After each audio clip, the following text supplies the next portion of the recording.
Whenever you think of horses, peak isn't really the first thing that comes to mind. Usually it's gambling or whatever this picture indicates. But if you're an old Japanese person, you would think otherwise. Once upon a time, there was a small anime YouTuber named the Anime Man. No, no, no, no. The good one. There we go. Made this video. And that video tackles why you should watch the anime despite having a seemingly stupid premise. And he also said this. Really only specific to Japan. So it goes without saying that yes, Uma Musume Pretty Derby is absolutely not a show aimed at or intended for Western audiences. But that was 7 years ago. Ladies and gentlemen, horse racing is back. Come on, Gold Ship, put it into high gear! I need all you got right now! The Kentucky Derby's on the line! Come on! Here she comes down the stretch! It's neck and neck! It could be anyone's race! She's in second, down the sideline! She might have it! Gold Ship!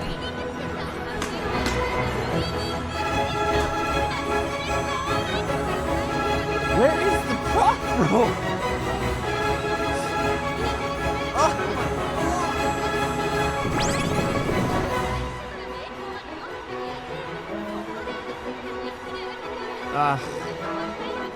Damn, dude.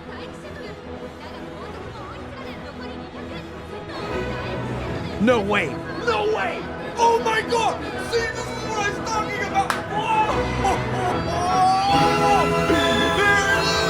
The storybook tale. She's in her preferred position. Daiwa Scarlet now in second. Daiwa Scarlet carrying the hopes and dreams of the faithful on her back. Millions watching, tuning in from abroad. This is not just a Japanese affair. This is history. This is international. Here she comes. It's the final stretch. Daiwa Scarlet in the number 2 slot. Daiwa Scarlet breathing down the neck of the first horse. It's anybody's race here. It's McQueen. It's McQueen and Scarlet. And Daiwa Scarlet's the resplendent red ace. Here she comes. The crowd in unison. They're going hoof for hoof. It's all over, folks. The Queen's been crowned. Daiwa Scarlet. On this one. I trust you, I trust you! I trust you, I trust you, I trust you, I trust you, I trust you! I trust you, go! Keep going, keep going, keep going, keep going, keep going, keep going! Bust it, bust it, bust it, bust it, bust it! Go! Go! Accelerate, accelerate! Go, go, go, go! Faster, faster, faster, faster, faster, faster, faster, faster, faster!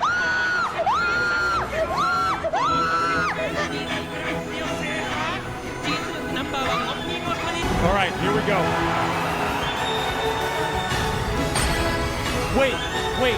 Wait, bro.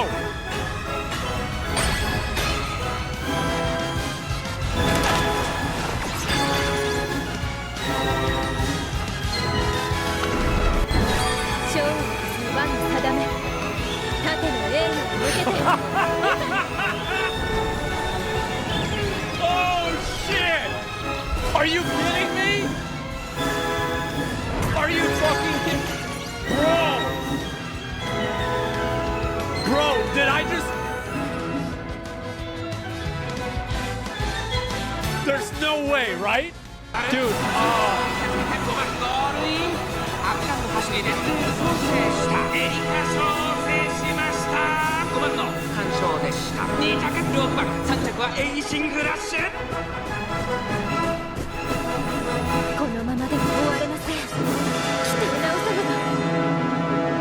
How could this happen to me? So for the normies, what is Uma Musume? So you know cat girls, right? Anime girls with cat ears and tail. Uma Musume is the same, but they're horses. And based on the lore, ウマ娘彼女たちは走るために生まれてきた yes, they have lore. But that lore was just introduction of how these girls came to be. Not including lore from their real-life counterparts, which is probably way deeper than any Soulsborne lore deep dive. Anime. Racehorsing. and gambling. These were the ingredients chosen to create the perfect gacha. But there's one more thing that Psy games have always catered to: idol fans. Why, you may ask? The answer is yes. So, how did this thing become a global phenomenon? On June 26, 2025, Cygames officially released the game globally. At first, people were skeptical because the game is introduced as a gacha game. Yeah, I can't wait to gamble! It's gonna be so much fun! And if you've been around, you would know that gacha games always had a bad rep due to its gambling type of aspect, and also kids being their target demographic. But despite all of this bad rep, word of mouth spread like a wildfire and reached big streamers like Northern Lion. Is this game fun or is it just content? It's fun content. It became a pipeline for a lot of things such as the 12 billion yen incident, donating grasses to the actual racehorses, buying and training an actual racehorse, and getting into an actual racehorsing event. There is a meme floating around the internet on how Nikkei is rated for 12-year-olds and Uma Musume rated for merely adults. Well, as a former 12-year-old with a raging hormone, yes, this is absolutely true. And if you're still wondering why that is, well, this is another reason. Uma Musume is a complex spreadsheet game. As you can see here, this is what it's like to play Uma Musume. This sheer amount of information does more brain damage to a regular teenager than pornography. And these are just third-party tools for the game. And we're just getting started. Uma Musume is a wit game, but not in a sense of just training wit in-game, but it's all about the knowledge you know about the game, from their attributes, their preferred tracks, their aptitudes, the type of strategy they run, to the skills you should acquire in a specific race, to the type of race you should train your Uma for, required amount of fans, support cards, their mood, going on dates, why each episode is the best episode, friendship training, failing friendship training, New Year episode, Hot Spring Gacha, Valentine's Day. You need more guts. Goo Goo Babies. Who's a good Twainy Wainy? I am a good Twainy Wainy. Oh, and yeah, genetics. Are you serious? Yes, you learn genetics in Uma Musume in the form of sparks. There are 4 different types of sparks. The most common ones that your Uma will usually inherit are the blue and green sparks, which represent the dominant gene. As for the recessive gene is represented by the pink and white sparks, because these are slightly harder to inherit. For example, the hardest challenge in the game is Haru Urara winning Aremakinen due to her lack of turf and long attributes. For you to achieve this, you will need parent Umas that have 9-star spark turf and 9-star spark long, ideally, or at least you achieve rank C or D on both attributes. Now let's say you have these sparks on these parent Umas, and let's say you have now rank D on both turf and long. You are now most likely to reach B rank or higher when you reach the inheritance event, or what we call inspiration event, which happens twice in a full career. But then again, that happening only depends on probability. And the whole point of using at least 6 sparks or higher is for you to increase the chance of that probability, if you're lucky. Which leads to, this game is all about gambling. You wanna roll for your favorite Uma?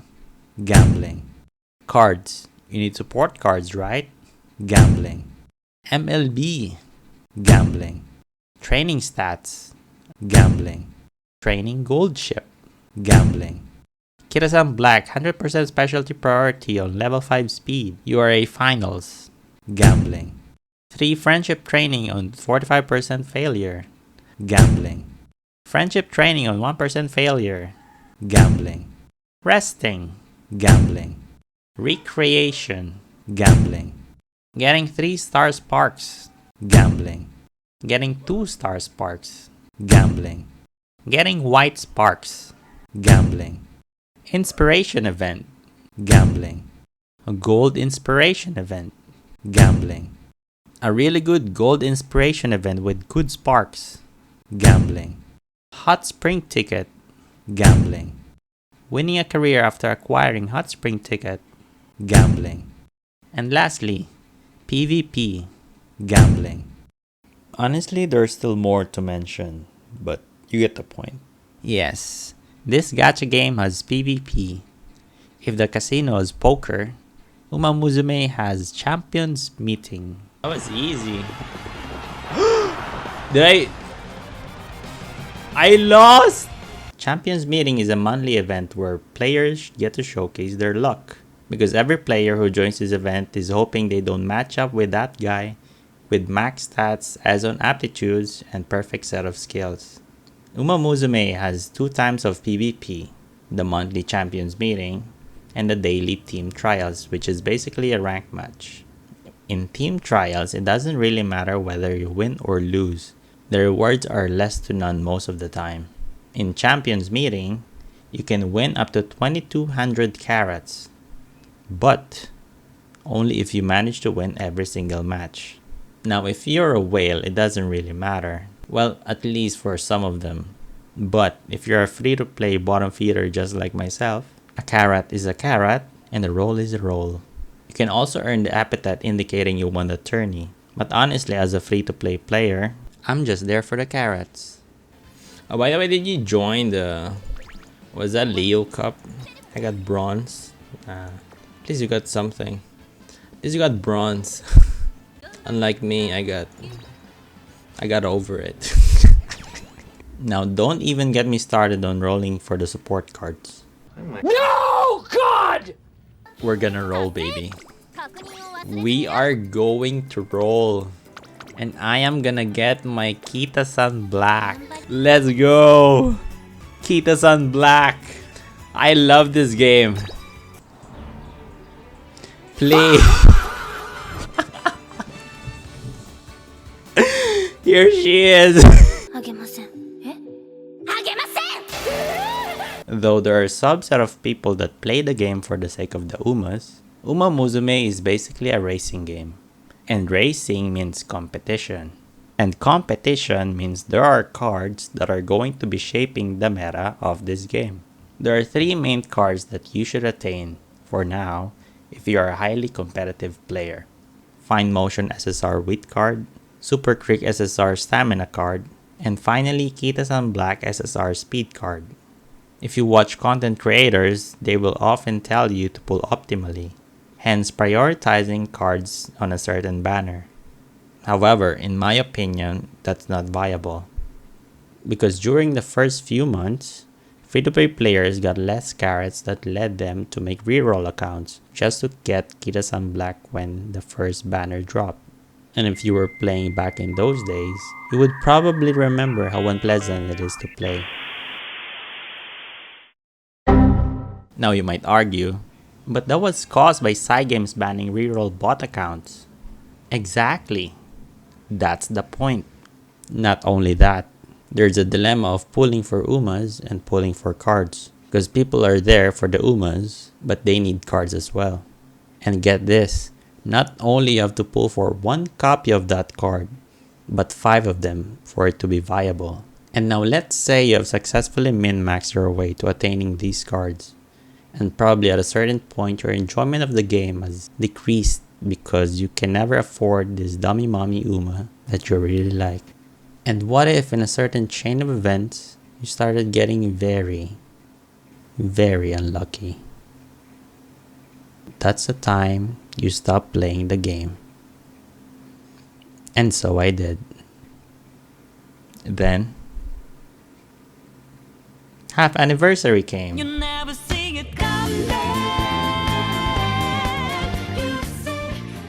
More carrots, free pulls everywhere, and I got Toketeo as well.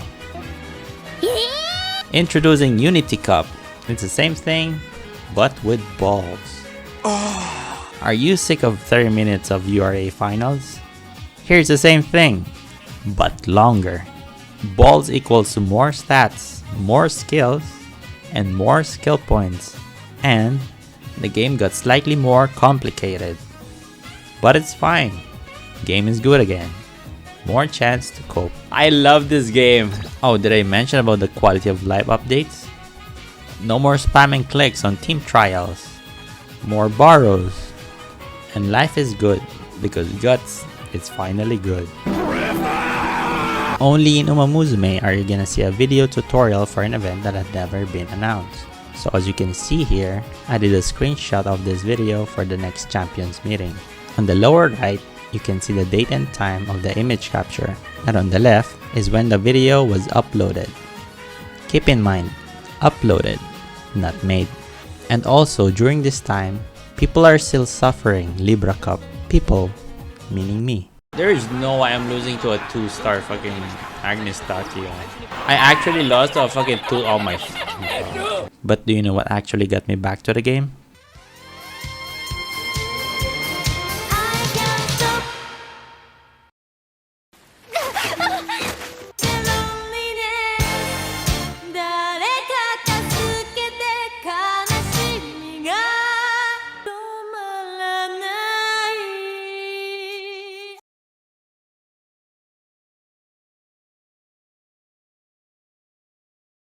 What's up guys, it's me, the main character.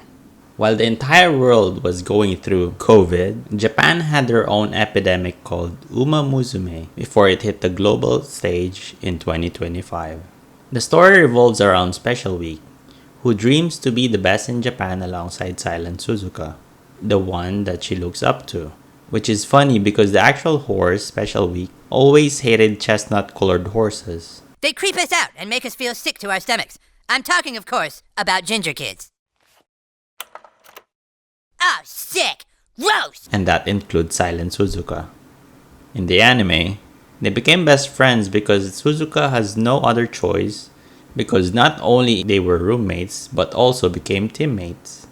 The story is about Special Week's hard work, Special Week simping for Suzuka, Special Week losing due to obesity, simping again, Gold Chip doing anything but training, that part, El Condor Pasa losing to the French Uma, Special Week winning to that French Uma.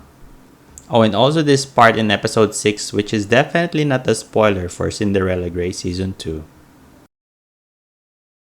BNW stands for the trio winning ticket, Biwa Hayahide, and Narita Taishin. So the premise of this OVA is about Narita Taishin being a diva. That's it. Oh, and also the scuffed version of the 12 billion yen incident is also here. Now this is where the good stuff begins. The story revolves around Tokei Teo and Major McQueen's rivalry. If other people say good luck, in Teo's terms it's break a leg, which happens to her 3 times, and also the running theme for this season. McQueen has her own adversary from reaching the Triple Crown, a broken leg, and Rice Shower. Aside from a leg injury, Rice Shower is the one that stopped McQueen from reaching the GOAT status. Because not only Rice Shower denied McQueen's Triple Crown, but also Mihono Bourbons as well. Yes, the horse that was described as a literal cyborg and was trained by Kazuma Kiryu himself. In my opinion, Rice Shower is one of the best characters in this season and has a strong compelling story because not only did the actual horse tragically die in real life, but also the majority of the audience never liked her for preventing McQueen and Bourbon's Triple Crown. Pretty Derby Season 3 is about your favorite support card, Kira-san Black. Oh, what am I doing with my life? Now all grown up from Season 2 along with Satono Diamond, they finally attended Trayson Academy. Kira-san Black joins Team Spica and Satono Diamond getting trained by their family's personal trainer because they're filthy rich.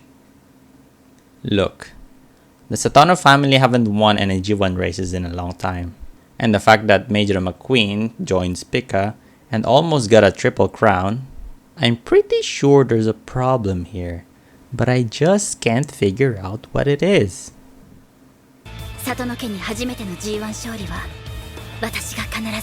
Are you sure about that? If Narita Taishin was being a diva on the OVA, here's Kira-san Black being a crybaby.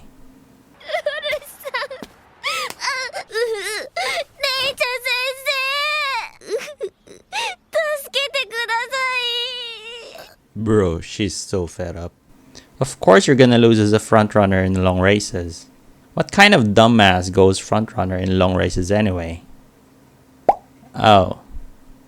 And then there's Duramente, the rival that she can never defeat. I mean, look at this. She tries to catch up, injures herself in the process, and then beats Kita-san anyway. Kita-san Black gets owned by a handicapped rival. Pure talent is pure talent. Speaking of pure talent, there's Gold Ship.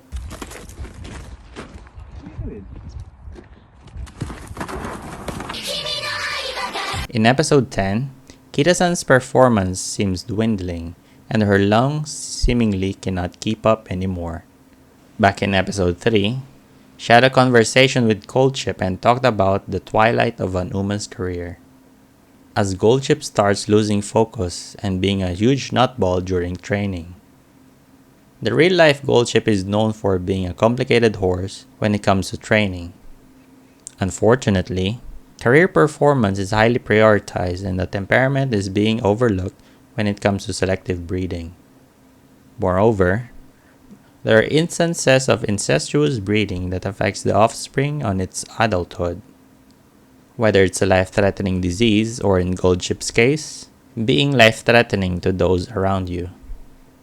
By the way, I found this video, so if you want to know more about this topic, I highly recommend it. Now this is where the franchise starts to shift. From funny idol sports anime to shonen sports anime. This 4-episode series is about Naruto Top Road, or NTR getting NTR'd by Team Opera, the literal diva, and Anmar Vega, the one who cares too much about her unborn twin sister. And then there's Meisho Doto.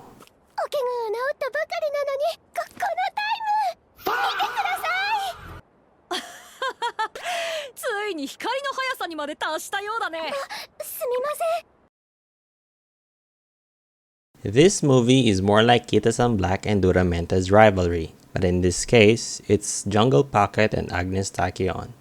And Jungle Pocket is loud. Like very loud.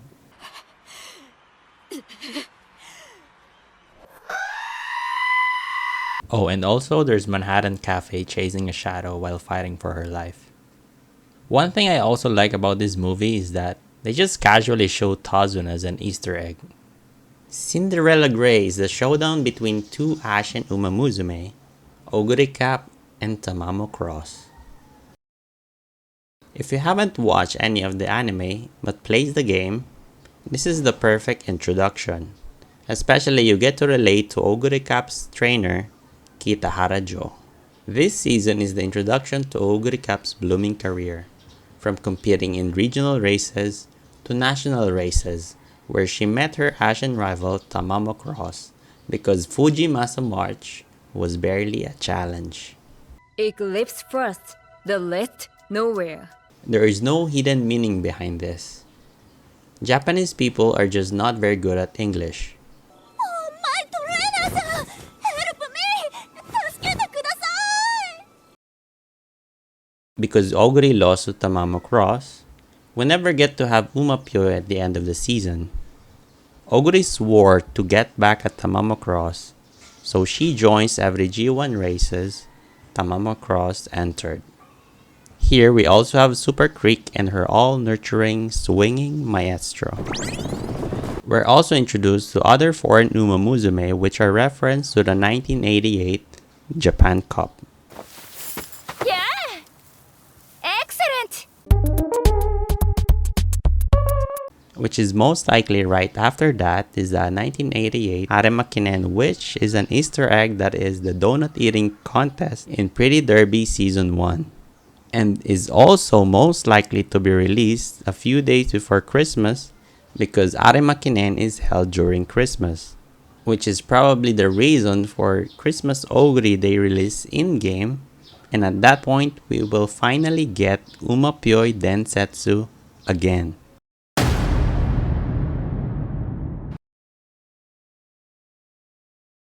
At the time that I'm writing this fourth version of this segment, It is now the first part of the anniversary event, and I can still say that I'm still enjoying the game. Are you kidding? What a fucking bitch.